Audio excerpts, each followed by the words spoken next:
Ang kasong pag-uusapan natin ngayon ay dadalhin tayo sa Mitaka kung saan sa likod ng tahimik na mga kalsada at karaniwang pamuhay, naganap ang isang trahedyang yumanig hindi lamang sa isang pamilya kundi maging sa buong lipunan.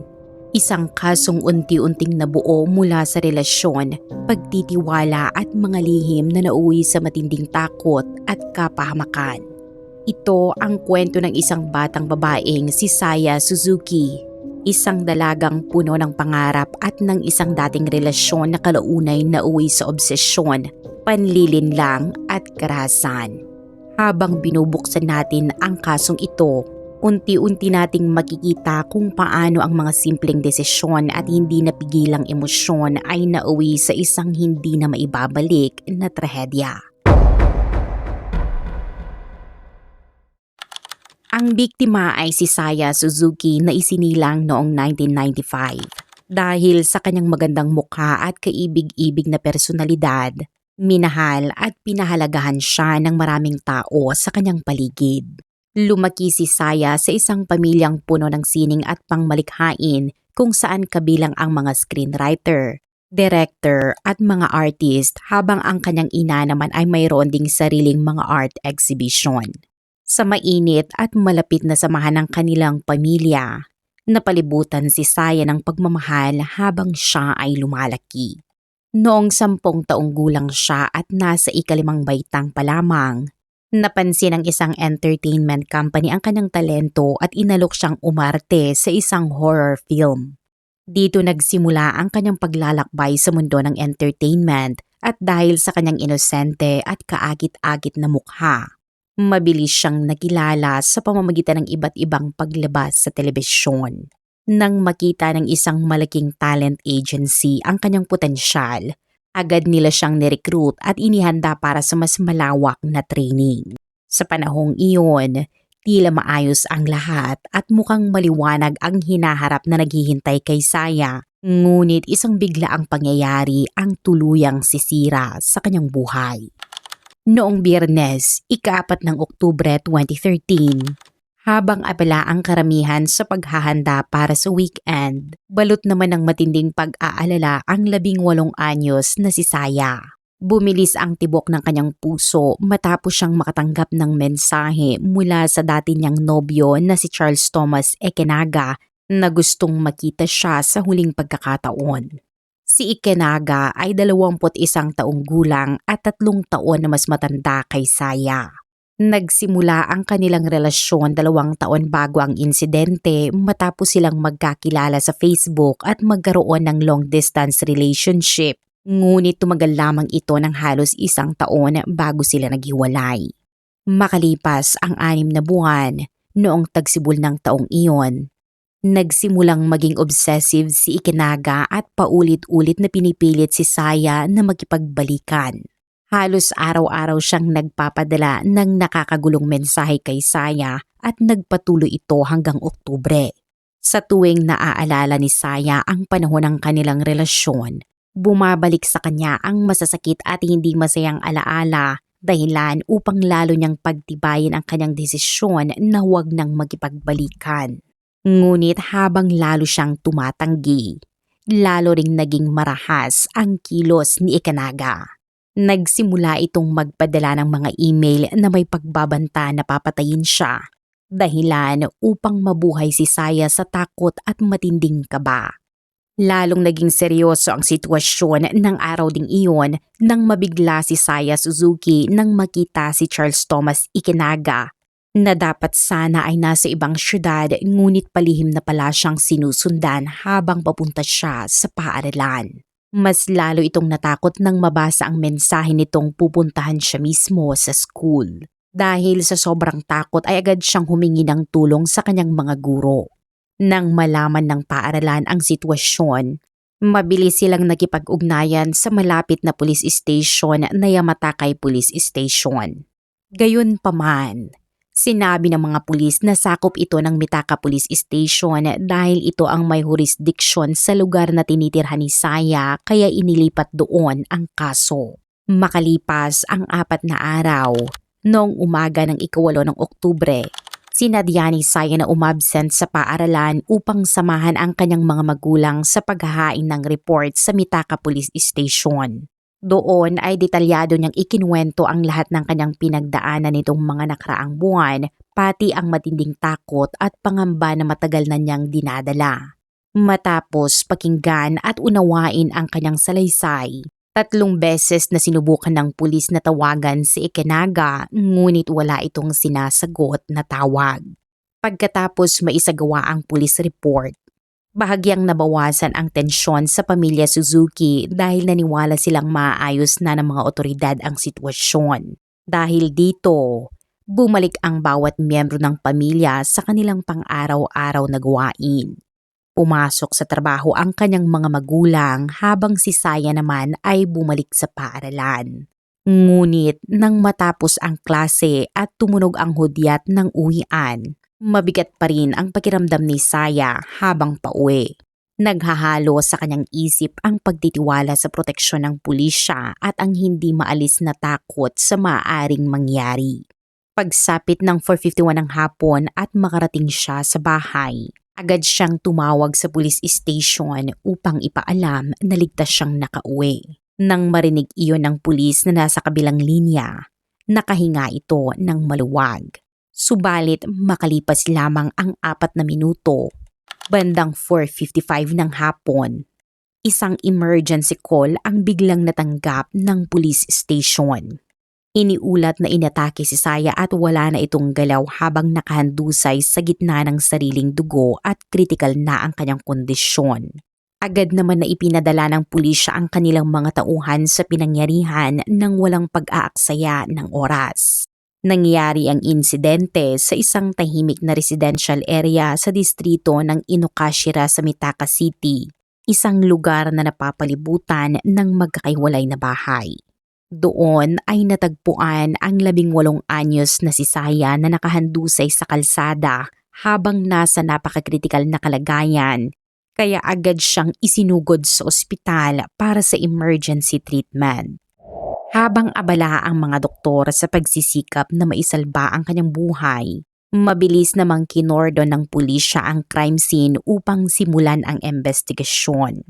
Sa pamamagitan ng pagsusuri sa mga bakas ng dugo sa lugar, nabuo nila ang posibleng nangyari. Lumalabas na inatake si Saya mismo sa hagdanan sa harap ng kanilang bahay. Sa desperadong pagtatangkang makatakas, tumakbo siya papunta sa pangunahing kalsada upang humingi ng tulong, ngunit walang awa siyang patuloy na sinaksak ng salarin habang siya ay tumatakas. Matapos gawin ang krimen, mabilis na tumakas ang sospek at walang iniwang armas sa lugar. Dahil dito, agad na nagsagawa ng malawakang manhunt operation ang pulisya gamit ang bahay ni Saya bilang sentrong punto habang nagkalat sila sa iba't ibang direksyon at naglagay ng checkpoint sa mahalagang kalsada at interseksyon. Samantala, sa ospital, sa kabila ng matinding pagsisikap ng medical team ay hindi na kinaya ng katawan ni Saya ang tindi ng kanyang mga sugat at siya ay binawian ng buhay na nag-iwan ng matinding dalamhati sa kanyang pamilya at sa mga nakakakilala sa kanya. Kalaunan, ibinunyag ng forensic report ang mas masakit pang detalye. Nagtamo si Saya ng kabuang 11 hiwa at saksak sa kanyang leeg at tiyan. At ang pinakamalubha sa lahat ay tuluyang naputol ang kanyang carotid artery dahilan ng matinding pagkawala ng dugo na naging sanhi ng kanyang pagkamatay. Sa pagpapatuloy ng investigasyon, natukoy ng pulisya na ang taong unang tumawag upang i-report ang insidente ay isang 52 anyos na babae na nakatira malapit sa bahay ni Saya. Habang nanginginig ang kanyang boses, ikinuwento ng kapitbahay ang nakakatakot na sandaling kanyang nasaksihan. Noong nakamamatay na hapon na iyon, bigla na lamang nakarinig ang kapitbahay ng desperadong sigaw para sa tulong mula sa kalsada. Nang dali-dali siyang lumabas upang tingnan ang nangyayari, agad niyang nakilala si Saya Suzuki na nakasuot pa rin ng pamilyar nitong school uniform. Mabilis siyang tumakbo papunta sa dalaga, ngunit isang nakakadurog na eksena ang kanyang nadatnan. Nakahandusay na si Saya sa gitna ng kanyang sariling dugo. Maputlang maputla ang mukha at dilat na dilat ang mga mata habang tila desperado pa ring lumalaban para mabuhay. Sa mga sandaling iyon, tila sinusubukan pang bumangon ni Saya, ngunit dahil natatakot na lalo pa itong mapahamak, pinigilan siya ng kapitbahay at sinabihang huwag nang gumalaw. Pagkatapos nito ay mabilis siyang tumakbo pauwi upang kumuha ng wool blanket na maingat niyang ipinantakip sa katawan ni Saya upang mabigyan man lang ito ng kaunting init at ginhawa. Kasabay nito, isa pang kapitbahay na dumating upang tumulong ang biglang sumigaw habang nakaturo sa isang direksyon at sinasabing iyon daw ang lalaki. Sa direksyong iyon ay nakita nilang isang lalaking nakasuot ng kulay purple na headband at maitim na damit habang may hawak na maliit na kutsilyo at mabilis na papalayo sa lugar. Malinaw na siya ang salarin. Dahil sa matinding galit at gulat, naisa na siyang habulin ng kapitbahay ngunit agad siyang pinigilan ng ibang tao sa paligid dahil natatakot silang mapahamak din siya. Habang nagbibigay ng pahayag sa pulisya, paulit-ulit na pinupunasan ng kapitbahay ang kanyang mga luha habang ikinukwento ang tungkol sa pamilya Suzuki. Inilarawan niya ang mga ito bilang isang napakalapit at mapagmahal na pamilya at sinabi niyang nasaksihan niya mismo kung paano lumaki si Saya mula sa inosenteng bata hanggang sa maging isang magandang dalaga. Sa nanginginig at halos hindi makalabas na boses, sinabi rin niyang hindi pa niya kailanman nakita ang salarin noon at labis siyang nabigla sa biglaang trahedyang dumating sa pamilya. Ngunit mas nakakagulat pa rito na halos kaagad matapos ang insidente ay may isang taong umamin online na siya ang responsable sa krimen. Ang taong iyon ay walang iba kundi si Charles Thomas Ikenaga, ang dating nobyo ni Saya. Hindi lamang siya nag-upload ng mga pribadong larawan ni Saya sa internet, kundi nag-iwan pa siya ng malamig at nakakakilabot na mensahe. Sinabi niya na hindi raw random ang pagpili sa biktima at mayroon umanong matagal ng galit sa pagitan nila. Ang pahayag na iyon ay lalo pang nagpakita ng malupit na motibo sa likod ng krimen. Makalipas ang 1.5 oras mula sa insidente, bandang 6:30 ng gabi, may natagpo ang kahina-hinalang lalaki ang pulisya sa isang residential area na nasa halos kalahating milya sa kanluran ng bahay ng pamilya Suzuki. Wala itong sapin sa paa at may mga bahid ng dugo ang kanyang pantalon. Siya pala ay si Ikenaga. Agad na rumisponde ang mga pulis at pinalibutan ang lugar bago siya arestuhin. Kapansin-pansin na hindi siya nagtangkang lumaban habang inaaresto. Sa pagpapatuloy ng investigasyon, nalaman ng pulisya na si Ikenaga Charles Thomas ay may dugong Japanese at Filipino, isang Japanese na ama at Filipina na ina. Ipinanganak siya noong 1992 sa Manila at dinala sa Kyoto noong 1993 habang nagsisimula pa lamang siyang matutong maglakad.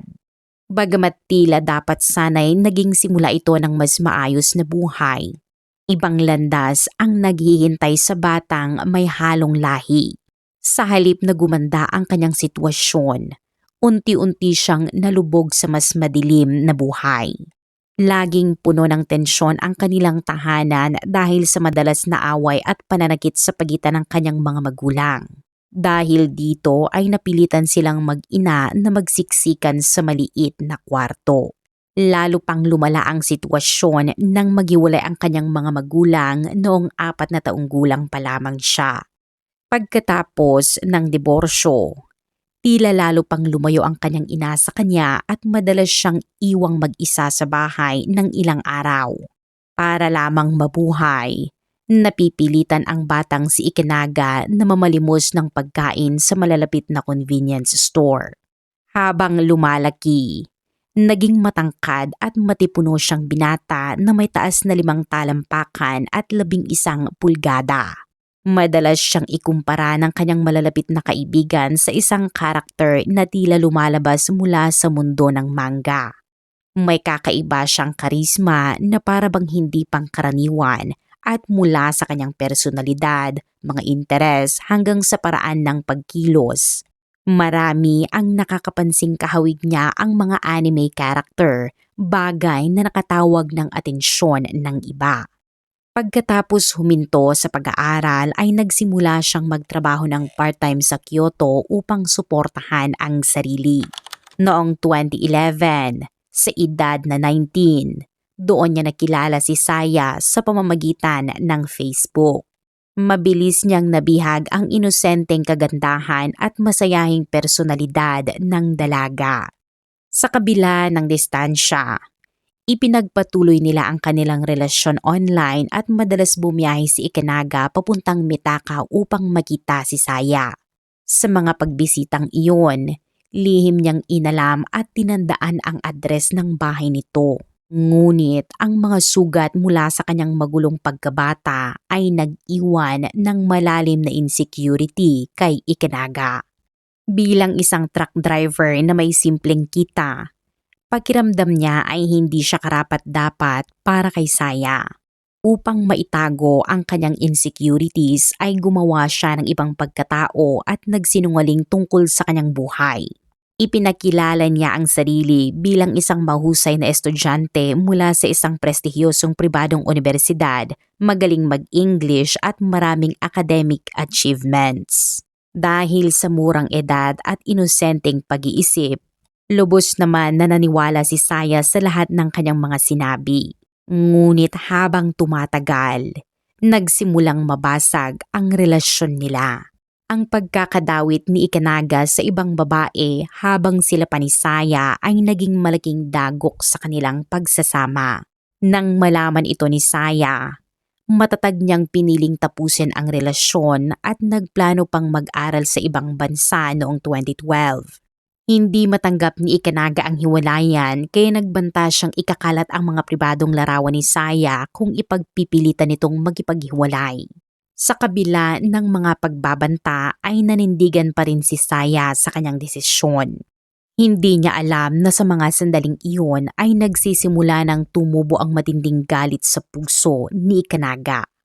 Noong tagsibol ng 2013, muling nabuhay ang hindi matatag na emosyon nito nang mabalitaan niyang nakabalik na sa Japan si Saya matapos ang pag-aaral nito abroad. Unti-unti siyang nilamon ng pagnanais na maibalik ang kanilang relasyon. Ngunit malamig at walang interes ang ipinakita ni Saya sa kanyang mga pagtatangka.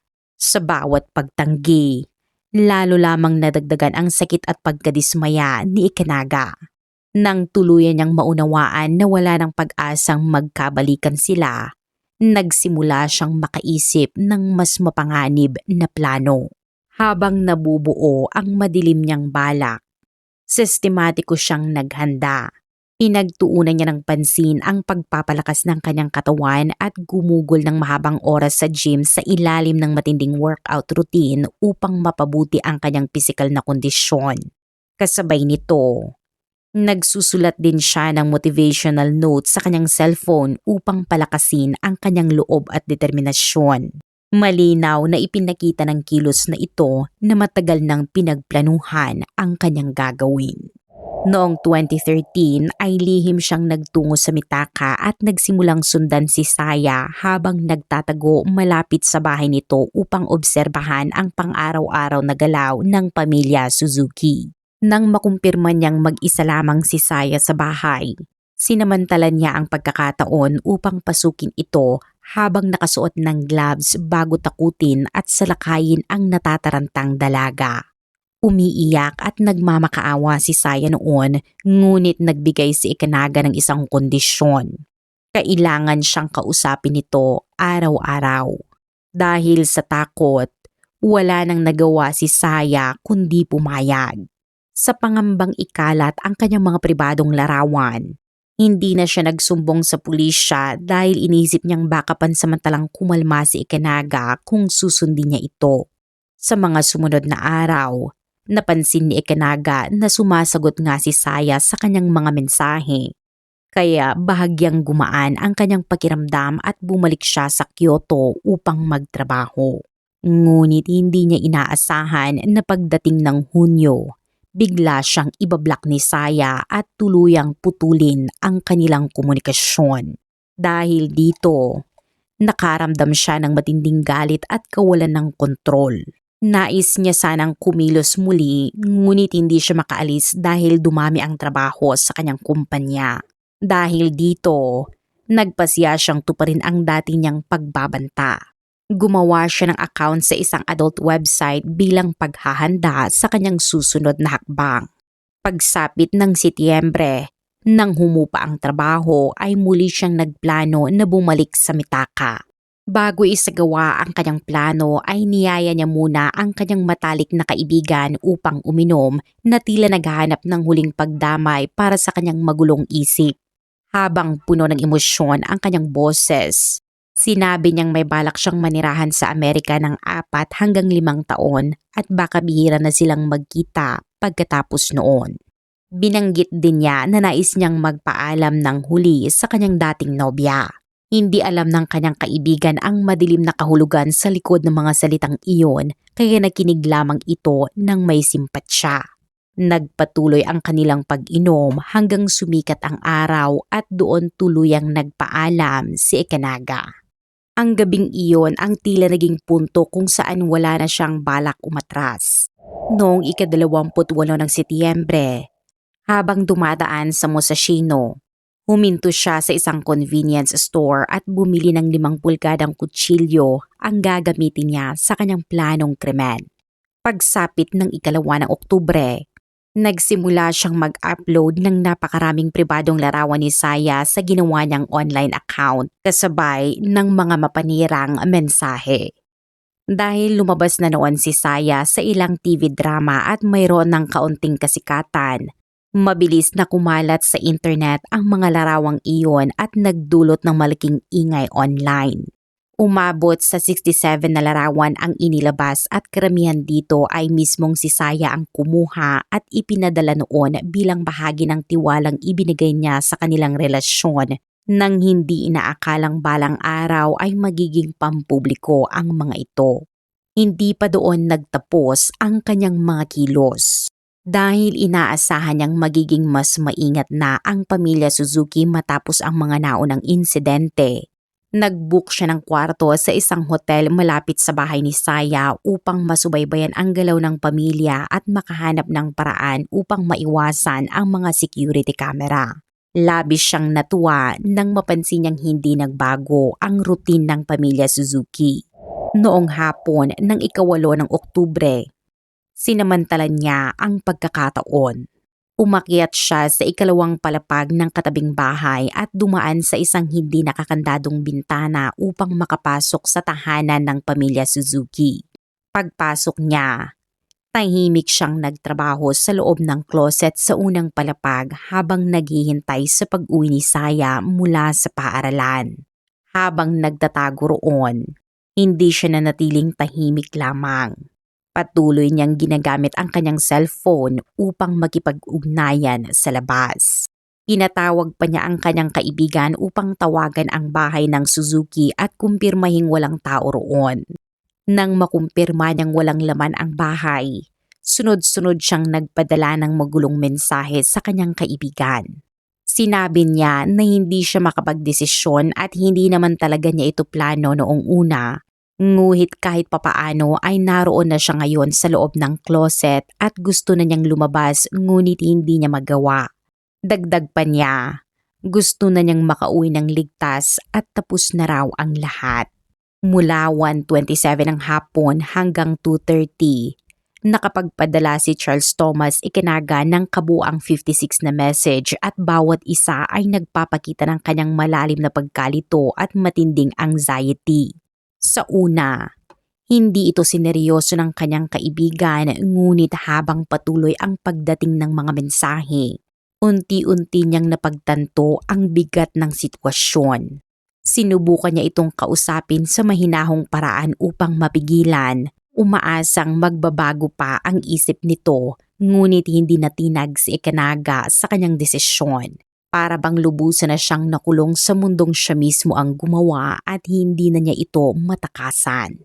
Pagsapit ng 4:51 ng hapon, dumating si Saya Suzuki mula sa paaralan. Medyo gumaan ang kanyang pakiramdam matapos ang paghahain ng police report kasama ang kanyang mga magulang sa Mitaka Police Station noong umagang iyon. Sa sandaling iyon na tila bumaba ang kanyang pag-iingat.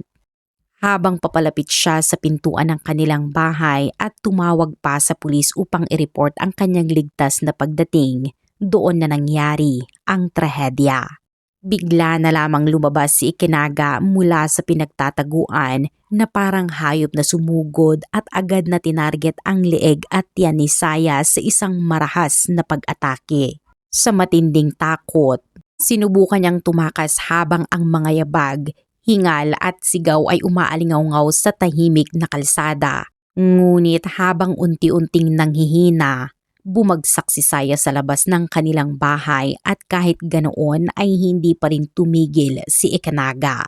Patuloy niyang inulos ang kutsilyo sa walang kalaban-labang katawan ng dalaga. Matapos ang insidente, mabilis siyang tumakas sa lugar habang si Saya ay unti-unting nawawala ng buhay sa gitna ng sariling dugo. Habang tumatakas siya, kinausap siya ng kanyang kaibigan upang tanungin ang nangyari at doon ay walang pag-aalinlangan niyang inamin ang kanyang ginawa. Sinabi niya na naguguluhan siya at hindi raw niya malinaw na narinig ang boses ni Saya at nang magkasalubong sila ay bigla raw siyang nataranta at hinabol ito sa biglang impulsive na kilos. Dahil sa nakakagulat na pag-amin na iyon, pinayuhan siya ng kanyang kaibigan na sumuko sa pulisya, ngunit tahimik lamang si Ikinaga at ibinaba ang tawag.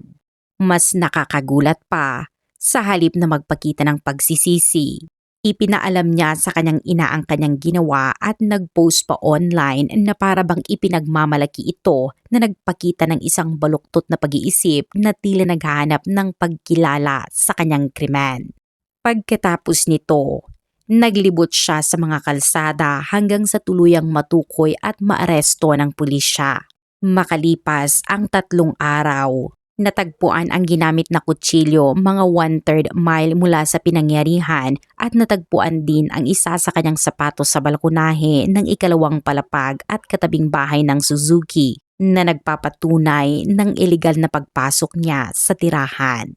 Noong Hulyo 2014, nagsimula ang paglilitis sa Tachikawa Branch of Tokyo District Court kung saan si Ikanaga ay kinasuhan ng murder, breaking and entering at iba pang kaso.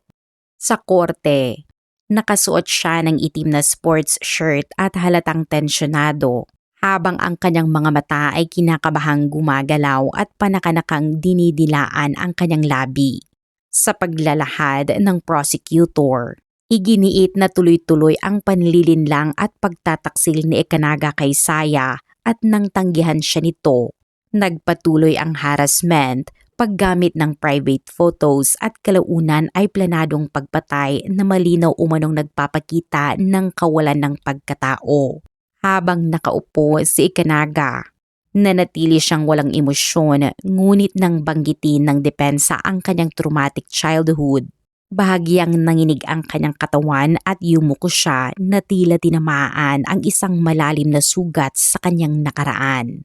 Sa testimonya ng ama ni Saya, ikinuwento niya na noong umaga ng insidente, tinanong pa siya ng kanyang anak kung ano ang mangyayari kung may masama siyang maranasan at sinagot niya na gagawin niya ang lahat upang ipaghiganti ito. Ang mga salitang iyon ay naging parang paunang babala ng trahedya na darating na nag-iwan ng matinding lungkot at galit sa pamilya.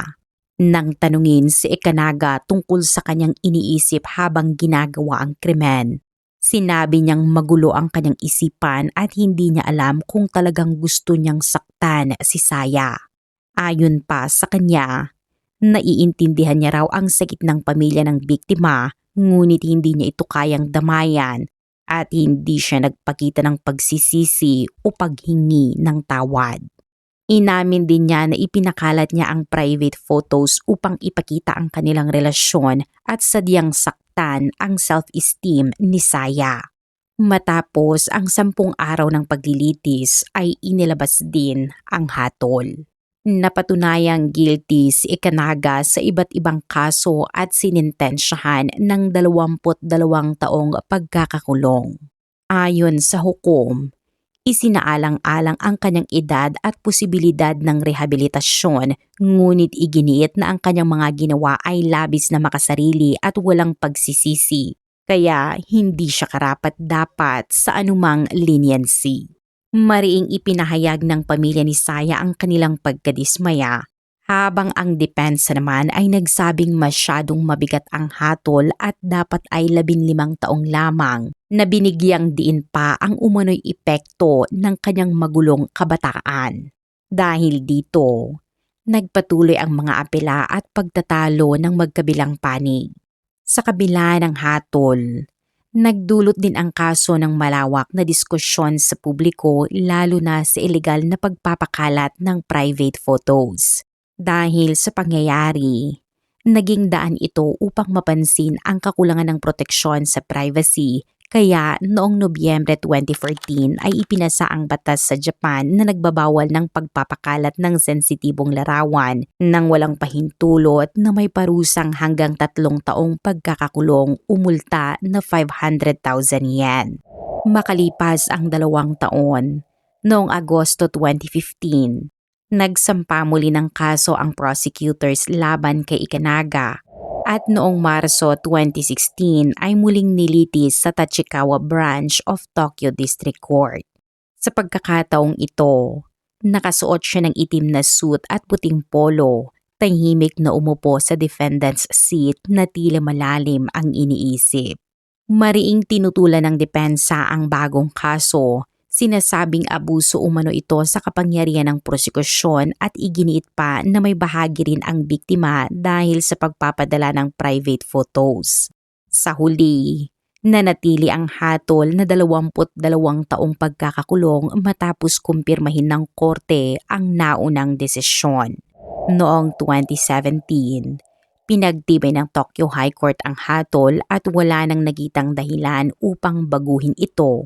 Ngunit sa publiko, nanatili ang galit at tanong, lalo na sa naging papel ng pulisya dahil sa 2 ulat ni Saya bago ang insidente na hindi nakapagpigil sa trahedya. Sa panayam sa bilangguan, nang tanungin si Ikanaga kung minahal ba niya si Saya, direkta siyang sumagot ng hindi. Ayon sa kanya, si Saya raw ang naging sanhi ng kanyang paghihirap at ang tanging paraan para matapos ito ay ang kanyang kamatayan, at kung mabibigyan ng pagkakataon ay uulitin niya pa rin ito. Sa paglipas ng panahon, naging dahilan ang kasong ito upang baguhin pa ang batas laban sa stalking sa Japan, kabilang ang mas mahigpit na surveillance at monitoring sa mga suspect. Ang kaso ni Saya Suzuki ay naiwan bilang isang masakit na paalala sa lipunan. Isang buhay na nawala sa edad na 18 habang puno pa ng pangarap. Higit pa sa isang personal na trahedya, naging salamin ito ng mas malalaking issue tulad ng dating violence, online harassment at kakulangan sa proteksyon ng mga biktima. Hanggang ngayon, nananatili itong sugat sa alaala ng marami, ngunit isa ring paalala na kailangang patuloy na pagbutihin ang mga sistema upang maprotektahan ang mga kabataang tulad ni Saya.